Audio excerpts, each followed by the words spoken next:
పాపం రాత్రి నేను చూస్తుంటే జాలేసింది. జ్వరంలో ఏమేమిటో మాట్లాడావు. నాకేం చేయాలో తోచలేదు.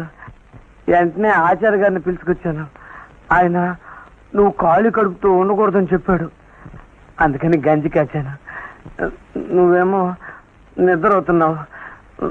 నిన్ను లేపటం ఇష్టం లేక మళ్ళీ నాకు నిద్ర వచ్చింది.